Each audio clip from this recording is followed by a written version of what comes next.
Yo, what's going on, everybody? It is Straight to Boston here, aka the King of Boston, and today we're back for episode 12 of the Boston Red Sox franchise here on MLB 14, the show. The Dodgers defeat the Indians in the World Series, and we are on to the offseason. Arnie Baylor retires. He was our first base coach. We'll have to replace him. And we get right into it. No really important players retired. So we do have some decisions to make with some of our upcoming free agents, John Lester being one of them. I offered him a qualifying offer, so if he does walk in free agency, we will get a compensation pick out of him. But I'm going to offer him a 4-year, $60 million contract. That is $15 million a year, and that would cover him through his age 35 season. So my big thing with Lester is I didn't want to offer him too many years because he is a little bit old. He's already 31 years old. Michael Kadire, I end up offering a 2-year, $18 million contract. I didn't originally intend on bringing him back, but I decided we could use the outfield help. The Red Sox don't have a ton of outfielders coming up through the farm system anytime soon. That's really the one spot where they're pretty weak at. So I decided I would keep Kadire around. He was a pretty solid player for us last year. Can definitely help produce for the next couple of years.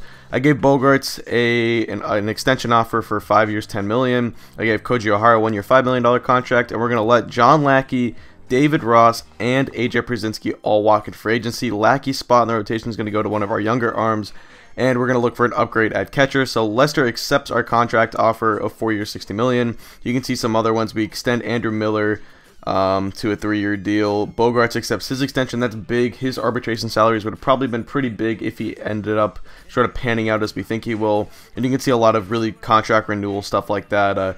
Instead of letting it go to contract renewal, I basically offered a lot of our young guys just reasonable salaries. So here are the guys that we did not re-sign yet, and we end up, I think, letting most of those guys go. Take a look at this year's free agent class. It's an okay one. Elvis Andrus, Johnny Cueto, Justin Masterson, but you can see not a very strong one when it comes to catchers, which is what I was a little bit disappointed with. I probably should have done a little bit more research on that. We do have catchers coming up in the pipeline with Blake Sweetheart and Christian Vasquez, but I wouldn't call any of them Major League ready for the 2015 season, so I'd like a bit of a stopgap player. And I also thought about going after another outfielder, but I thought Kadire was enough, and we do have Jackie Bradley Jr., who I want to give a shot in center field next year, as well as Mookie Betts, who I think could be a long-term center fielder for us. So we signed Ronnie Kimball to be our first base coach. The Rays pick up Jed Lowry and Melky Cabrera, so they could be a little bit more competitive next year. We get into the Rule 5 draft, and I decide to sort of solve my catching issue here. I found a pretty solid catcher, not Eric Haas, but Kurt Casale. He has decent ratings. I think he could work well with Ryan LaVarnway. They could sort of probably each play 80 games or something. So that's the plan as of now, and we end up skipping our next pick in the Rule 5 draft, and it ends in the 3rd round. So we pretty much had there was really nothing to do this offseason. I've talked about it before, but this series is going to be a lot about the younger guys in this really strong farm system for the Boston Red Sox, and part of that is not blocking any of those guys with long-term free agents. So this class wasn't really a good free agent class anyway. It wasn't one that I really decided I needed to get player X or player Y. So you can see all the players that accept their arbitration salaries, and these are the free agents left after the offseason has ended. One of them is John Lackey. He's 76 overall. I'm surprised he didn't get picked up. I'd say he's a little bit better than a 76 overall in real life, but either way, I sort of can understand it. He did struggle for us a little bit last year, so he wasn't quite the pitcher he is in real life. And you can see some good outfielders there too, so if we do need to pick up an outfielder at some point as insurance, we do have some options. And you can see we're going to flip Kurt Casale for Carlos Ruiz, so it ends up working out.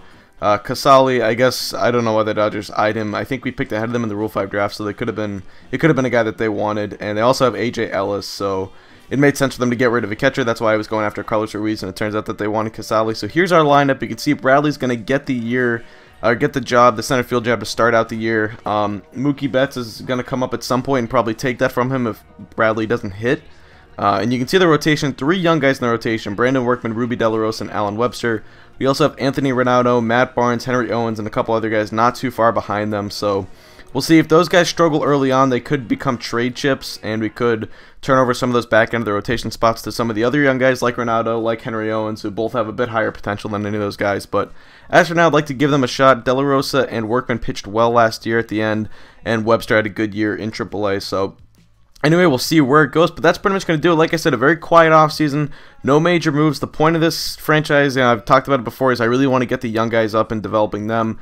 I wanted more of them up in 2015 than originally, or I originally wanted more of them up in 2015 than we're actually going to get.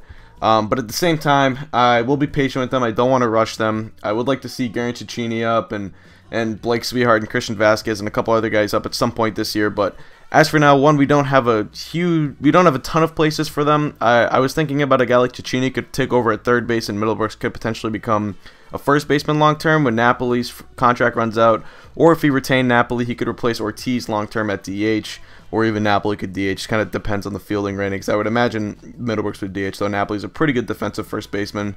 And, you know, a guy like Marrero could be a potential long-term shortstop if Cecchini doesn't work out, and maybe we can move one of them to left field. Like, we have some options here. And with the young arms, we'll get those guys up at some point this year. So this year you're going to see more of the young prospects and this really strong Red Sox farm system be integrated into the team for this year. And that's why I didn't go after I really didn't go after any free agents. I would have gone after a catcher, but I'll take Ruiz. Ruiz is on a 2-year contract, so we might trade him next offseason if Swihart or Vasquez comes up and succeeds this year at the Major League level. But yeah, basically you're going to see more young guys integrated into the Major League team this year, and that's really the big reason why we didn't go after anyone. So next offseason we're going to be a little bit more aggressive. We're going to figure out what guys are going to play where, who's going to be with the club, and I think this year is going to be a bit of another bridge year. We'll compete again. We're trying to make the playoffs again. There's no doubt about it.